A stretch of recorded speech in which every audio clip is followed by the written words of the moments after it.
সবাইকে আসসালামু আলাইকুম। প্রিয় দর্শক, কেমন আছেন? আশা করি অনেক অনেক ভালো। স্বাগতম জানাচ্ছি আজকের পর্বে তৈরি করে দেখাবো লাউ ডিমের রেসিপি। এখানে আমি লাউ কুচি করে নিয়েছি আর এখানে নিয়েছি অনেকগুলো কোয়েল পাখির ডিম।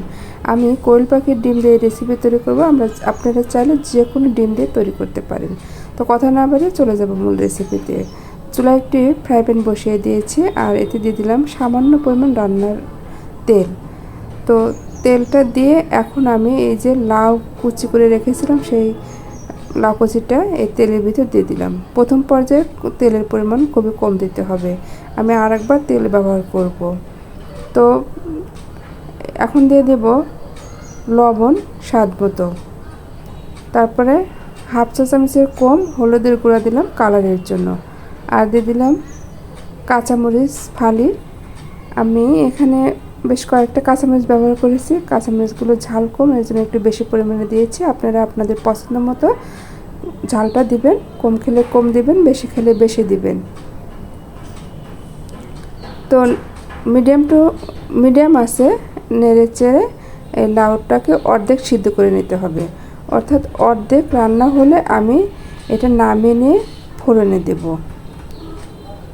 এভাবে নেড়ে চেড়ে 10 মিনিটের মতো রান্না করলে প্রথম পর্যায়ে রান্নাটা হবে।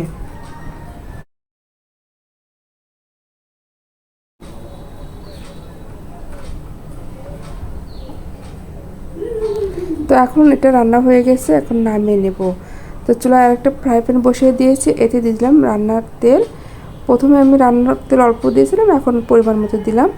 তারপরে তেলটা গরম হলে এর ভিতরে দিয়ে দিলাম কালো জিরা হাফ চা চামচের মতো, একটা তেজপাতা দিলাম, দিয়ে দিলাম হাফ কাপ পরিমাণ পেঁয়াজ কুচি, আর অর্ধেকটা রসুন কুচি করে সেটা দিয়ে দিলাম। এখন হালকা করে নেড়ে চেড়ে ভেজে নিতে হবে হালকা ব্রাউন কালার করে। যখন হালকা ব্রাউন কালার হবে তখন আমি এর ভিতরে দিয়ে দেব অনেকগুলো কোয়েল পাখির ডিম। আপনারা এখানে অন্য যে কোনো ডিম ব্যবহার করতে পারেন, আমি কোয়েল পাখির ডিম ব্যবহার করছি।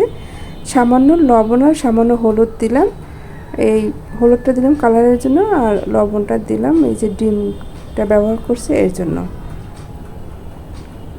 এখন পেঁয়াজের সাথে ডিমগুলোকে ভেজে নিতে হবে।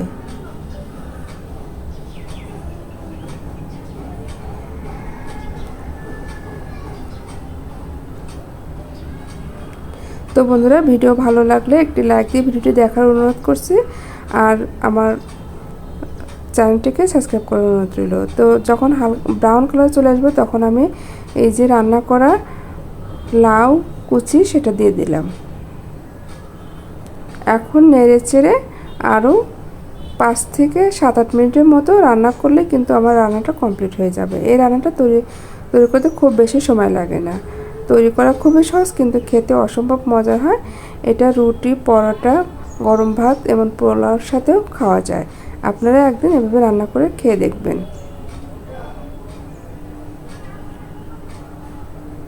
মিডিয়াম টু লো আছে এ পর্যায়ে রান্না করতে হবে।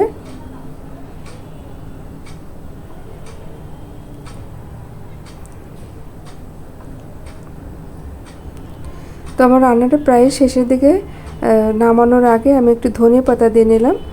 এটা অপশনাল, আপনারা যদি চান বা দিতে পারেন। ধনিয়া পাতা দিয়ে 2 মিনিটের মতো নেড়েচেড়ে রান্না করলে রান্না কমপ্লিট হয়ে যাবে।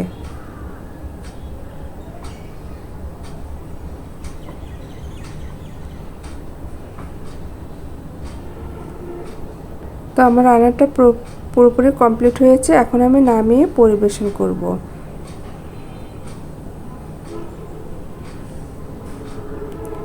তো বন্ধুরা, তৈরি হয়ে গেছে আজকে এই লাউ আর ডিমের রেসিপি। এটা খেতে অসম্ভব সুস্বাদু হয়, আপনারা বাসায় অবশ্যই একবার ট্রাই করবেন। আমার ভিডিও কেমন লাগলো কমেন্ট করে জানাবেন। আজকের মতো এখানেই বিদায় নিচ্ছি, চলে আসবো আবার নতুন কোনো রেসিপি নিয়ে। আপনাদের জন্য অনেক অনেক দোয়ার ভালোবাসা রইল, আমার জন্য দোয়া করবেন। ভালো থাকবেন, সুস্থ থাকবেন। আল্লাহ হাফেজ।